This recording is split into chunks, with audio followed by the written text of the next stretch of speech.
that's not the point of this presentation. So, the camera revealed a big, prominent, dilated blood vessel over the surface of the lesion, which is a sign of a cyst. It also revealed a shiny and translucent surface on the lesion, again, which is another sign of that cyst. A video stroboscopy is this really neat thing where it uses the same camera, but it flashes a strobe light at, say you hold a note and it's like, I don't know, 100 hertz. It flashes the strobe light while the person is holding a note at like 98 hertz or 102 hertz. And the way that it's set up is that it lets you see exactly the way that the vocal cords are vibrating. It's really cool. So, the strobe light on the camera revealed the vibration of Bill's vocal cords, and it revealed asymmetric or absent mucosal wave over the surface of the cyst. So his vibration was thrown out of whack because of the cyst. That's another way you can differentiate the cyst from the nodule, because nodules will still have the wave. It will be asymmetric, but it won't be absent. It'll still be there. So, acoustic analysis, I had Bill talk and sing into a microphone, and we figured out some of the acoustic analyses of his voice. He had a lower fundamental frequency. A fundamental frequency is the voice, or it's the pitch that you speak at. It's your habitual pitch. For males, the average pitch for a male voice is between 100 and 130 hertz. Bill's was 90 at this time of evaluation. Bill's voice was also noisy. This was determined by jitter and shimmer, which are different things again, that look at the way that he speaks. So jitter looks at pitch, and his pitch was like wobbly, and shimmer is the same with his volume. So his volume was wobbly. So those numbers mean that his pitch and volume were more wobbly than what was considered normal. His decibel levels were within normal limits, WNL. Here's what a cyst looks like. That's what Bill's vocal cords looked like back then when the surgery happened.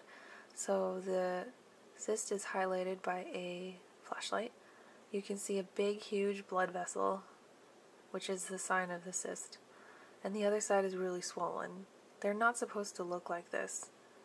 The vocal cords, these are supposed to be like a pale white, like a pearly color. And look at that, they're both pink and flamed, and it's just a mess.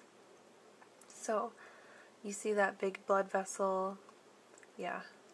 And ear, nose, throat doctor or a speech-language pathologist specializing in this kind of stuff would be the one to diagnose this. Like, for me, I wouldn't be comfortable looking at this and saying, oh, yep, that's a cyst, we gotta do this, we gotta do that. So you have to have expertise when it comes to looking at these photos and diagnosing. So, treatment. For Mr. Kaulitz, the goal is relaxation and finding his healthy voice, as well as eliminating bad habits. So, to relax and use a healthy voice, he could reduce the stress and anxiety in his life. He could do easy onset, which is instead of going like apple, apple, going like apple, apple. And what's kind of funny is I noticed this the other day. I was listening to the Humanoid Live CD, and he did this.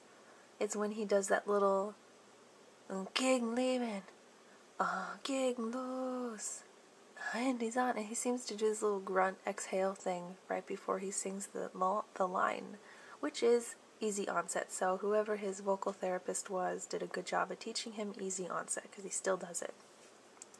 Chant talk is a way of talking that's very smooth and legato, and there's no stress in the way that you talk, and everything is smooth and equal like that.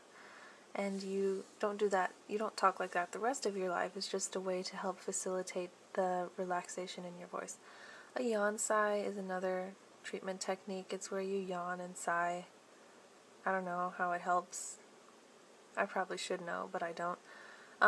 Counseling and education. Bill was counseled as to healthy use of his voice and educated as to how a voice works and what is a normal voice and what is an abnormal voice and what's good for a voice, what's bad for a voice. Basically filling Bill's lovely head with lots of knowledge about his voice. Because you gotta have knowledge, right? So, negative practice is another way that I helped with Bill's voice. we would use his strained voice with his more relaxed voice and talk about how those are different and which one felt better. Okay, so to eliminate bad habits, he needs to change his loudness levels and stop screaming so much. It would also help if he didn't talk as much, so if he participated in some vocal rest every now and again. Respiration training would help him train his body to use his abdomen and his diaphragm to breathe instead of using his shoulders when he's singing, because using your shoulders isn't healthy. Eliminate the abuse and misuse, so that would be cutting down or cutting out completely all the smoking and alcohol and screaming and talking so much. Hierarchy analysis is analyzing what voices Bill uses and where and why, and basically just picking apart all of his vocal behaviors, no matter where he is or what he's doing, what kind of voice is he using in those places, and could we possibly change that and prioritize which voice he should be using, which voice he shouldn't be using, etc.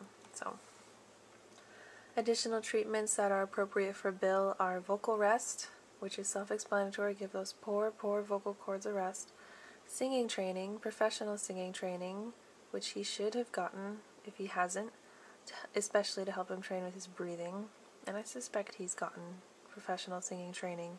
And then surgical excision of the lesions, which is actually what was needed in the end. And he received voice therapy and steroids and all these things to try to make the cyst go away, and those didn't work. So he ended up needing immediate surgery and was on vocal rest for 2 weeks, as you guys all know. And post-surgery, he received voice therapy and singing training. So, and these are all my resources. I've got a lot. Some of them are really fancy-dancy, smarty pants kind of things. And then, like, at the bottom, I've got RTL.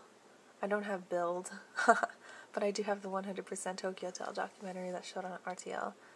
And a couple of German news sites, and then other academic resources that I use to learn about cysts. So, that was my presentation. It's over. Yay. I presented this to the class, and they laughed a couple times, like when I made that hairspray comment that he's breathing in all those fumes and stuff. When else did they laugh? Oh, they laughed when I played the video sample, and Bill was like, "Try!" And they're like, "Oh my god." So yeah, it was overall very good. I ended up getting 50 points out of 50. That was great. I didn't even get a single point taken off. But then again, she's an easy grader. So, no one knew who Bill was. That was sad. What else? I didn't hardly say any ums or uhs or you knows or any sort of fillers. I didn't fidget with my hands or anything, because I asked the girl who I sit next to, did I fidget? Did I say too much? And she said, no, you did pretty good. Yeah, it was a really good presentation, and I'm glad that it went so well, and I'm glad that I got a good grade on it. And it was enjoyable to do as well, because who wouldn't want to do a project on Bill? I mean, come on. So my heart was in this, as my heart is devoted to that lovely, lovely man. So, yep, that was my project. Okay, bye.